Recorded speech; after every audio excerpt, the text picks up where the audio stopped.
Di dalam senyum kalian ada senyumku.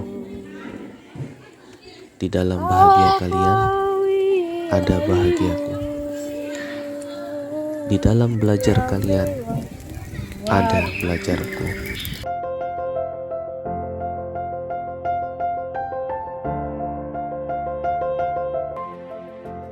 Salam Merdeka Belajar, salam dan bahagia Ibu dan Bapak Guru hebat dimanapun Ibu dan Bapak Guru berada.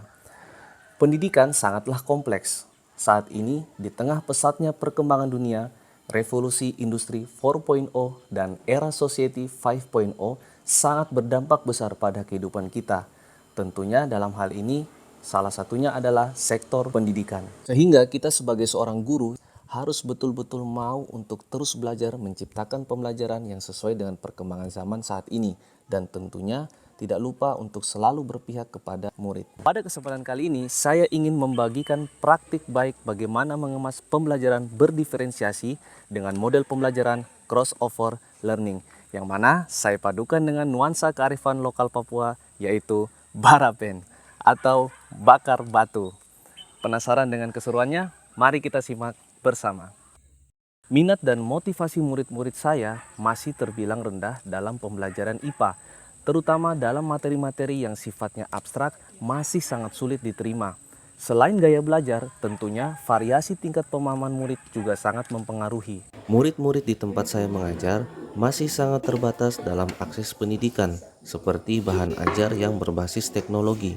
Contohnya, penggunaan internet untuk pembelajaran masih sangat minim. Faktor sosial ekonomi juga tidak bisa terelakkan. Pembelajaran IPA mempunyai dua elemen penting, yakni pemahaman IPA dan keterampilan proses. Dalam elemen pemahaman IPA, murid diharapkan benar-benar memahami secara mendalam sebuah teori atau konsep IPA, karena pemahaman IPA selalu dapat dikaitkan dengan kemampuan berpikir tingkat tinggi. Walaupun dari segi pemahaman juga masih sangat terbatas. Beberapa murid terhambat sekolahnya sewaktu SD dikarenakan jarak tempuh sekolah asal yang sangat jauh di pedalaman. Dalam elemen keterampilan proses, murid diharapkan mampu berpikir kritis, melakukan diagnosa terhadap aktivitas yang dilakukan. Selain itu, murid dapat menemukan sendiri konsep-konsep pembelajaran di dalam aktivitas tersebut. Sehingga sebisa mungkin keterampilan proses saya kemas dalam pembelajaran dengan aktivitas kontekstual yang dekat dengan kehidupan sehari-hari murid. Dua hal ini menjadi tantangan tersendiri bagi seorang guru. Bagaimana caranya agar dalam pembelajaran dua elemen penting ini dapat termuat dan tidak terpisahkan dalam proses pembelajaran? Memang cukup kompleks, namun sangat patut dicoba. Untuk menghadapi tantangan tersebut, saya mencoba untuk menerapkan model pembelajaran yang inovatif dan saya anggap sangat cocok untuk diterapkan di lingkungan sekolah saya untuk materi IPA tentang konsep kalor. Model pembelajaran crossover learning mengkombinasikan pembelajaran formal di dalam kelas dengan pembelajaran informal di luar kelas. Kegiatan dimulai dengan pembelajaran di dalam kelas. Sebelum masuk pada materi pokok pembelajaran, saya mencoba untuk menggali informasi awal murid-murid saya atau dikenal dengan istilah asesmen diagnostik. Dengan melakukan asesmen awal atau diagnostik, berarti guru sadar betul bahwa pentingnya untuk mendiagnosis kemampuan dasar murid dan mengetahui kondisi awal murid. Informasi yang diperoleh nantinya akan sangat berguna bagi guru untuk melakukan tindakan, yaitu perencanaan pembelajaran yang sesuai dengan kebutuhan murid. Ini adalah sebuah langkah awal untuk mengemas pembelajaran yang terdiferensiasi. Asesmen diagnostik pertama yang saya lakukan adalah asesmen diagnostik non-kognitif. Dari istilah namanya non-kognitif, berarti tidak ada sama sekali kaitannya dengan materi pembelajaran. Malah asesmen ini lebih menggali informasi pribadi psikologis murid-murid saya. Saya memilih menggunakan metode bercerita pada asesmen diagnostik non-kognitif yang saya lakukan agar lebih mudah mengarahkan.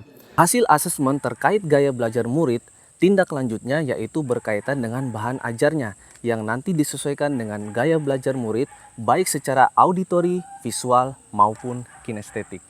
Asesmen diagnostik kedua yang saya lakukan adalah asesmen diagnostik kognitif. Pada asesmen diagnostik kognitif, sangat berkaitan erat dengan materi pembelajaran. Adapun tujuan dari asesmen diagnostik kognitif yaitu Untuk mengetahui apakah murid betul-betul memahami topik yang menjadi prasyarat untuk bisa mengikuti materi yang akan diajarkan secara penuh.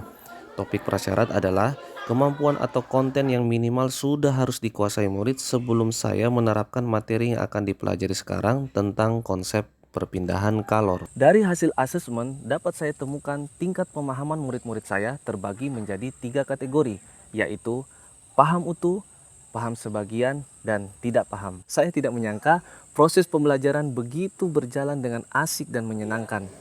Murid belajar dengan penuh motivasi yang tinggi karena mereka dapat belajar sesuai dengan tingkat pemahaman dan gaya belajarnya. Untuk murid dengan gaya belajar auditori, mereka dapat belajar dengan mendengarkan podcast pembelajaran. Untuk murid dengan gaya belajar visual, saya berikan link YouTube untuk melihat video pembelajaran animasi. Sedangkan untuk murid dengan gaya belajar kinestetik, saya fasilitasi dengan praktik sederhana perpindahan kalor. LKPD yang saya berikan sebagai asesmen formatif dikerjakan dengan kolaborasi murid dalam kelompoknya sesuai dengan perannya masing-masing, apakah paham utuh, sebagian, atau kategori yang belum paham. Setiap kelompok diisi dengan 3 kategori tersebut secara merata, sehingga diharapkan kategori paham utuh dapat juga menjadi tutor sebaya temannya. Murid dengan kategori tidak paham, guru lebih banyak mendampingi sebagai bentuk penguatan. Tahapan selanjutnya adalah mempresentasikan hasil diskusi dari LKPD yang sudah dikerjakan. Di akhir pembelajaran, guru dan murid sama-sama melakukan refleksi, melihat kelebihan dan kekurangan dalam pembelajaran, serta menyimpulkan konsep kalor yang sudah dipelajari. Untuk mendalami konsep tentang kalor, maka kita akan melakukan pembelajaran di luar kelas dalam bentuk praktek kearifan lokal, yaitu barapen atau bakar batu. Kegiatan barapen ini relevan dengan materi yang sedang dipelajari murid-murid saya, sehingga sangat cocok sebagai contoh kontekstual dalam pendalaman konsep, mengenalkan dan melestarikan kearifan lokal daerah kepada murid-murid yang belum mengetahui secara spesifik bagaimana proses barapen atau bakar batu dilakukan. Banyak nilai-nilai luhur positif dari barapen yang erat kaitannya juga dengan profil pelajar Pancasila yang dapat dimunculkan saat praktik, seperti nilai gotong royong, kebersamaan, akhlak kepada alam, bahkan berpikir kritis saat menghubungkannya dengan materi pelajaran. Mereka yang selama ini terlihat kurang aktif di dalam kelas, ternyata mereka mampu tampil menunjukkan pengetahuannya kepada teman-teman lainnya, bahkan kepada saya sebagai guru mereka. Saya sayur juga campur-campur, kasih tutup daun, bungkus batu, kasih masuk, taruh ayam, taruh daun pitatas. Kerjanya sudah berjalan yang bagus, kita akan menunggu 2-3 jam untuk hasil atau proses pemasakannya. Jadi selama ini akan menguap dari batu, dia memindahkan kalori-kalori ke ini apa ini makanan. Walaupun terkadang masih ada istilah-istilah yang kurang tepat. Hasil atau dampak dari praktik baik ini sangat terlihat. Murid akan lebih kaya akan pengetahuan karena mendapatkan pendalaman konsep tentang kalor dari 2 tempat dan 2 kegiatan yang berbeda, sehingga pengalaman belajar lebih dirasakan. Dengan model pembelajaran ini, murid akan benar-benar mendalami dan memahami konsep materi yang semula abstrak menjadi lebih konkret. Diferensiasi dalam pembelajaran membuat murid dapat terfasilitasi sesuai kebutuhan belajarnya.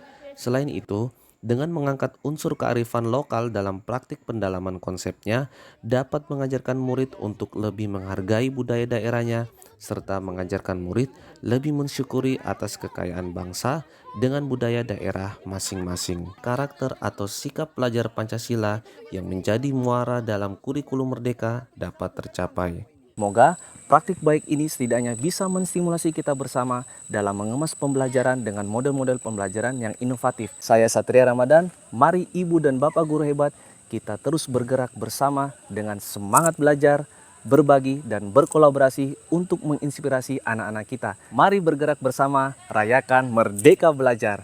Salam dari Tanah Papua, maju terus pendidikan di bumi cendrawasih.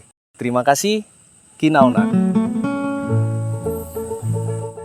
Terima kasih Pak Guru atas praktek yang kami lakukan. Ini menyangkut perpindahan kalor dan kami berterima kasih karena budaya kami yang diangkat. Oh nak.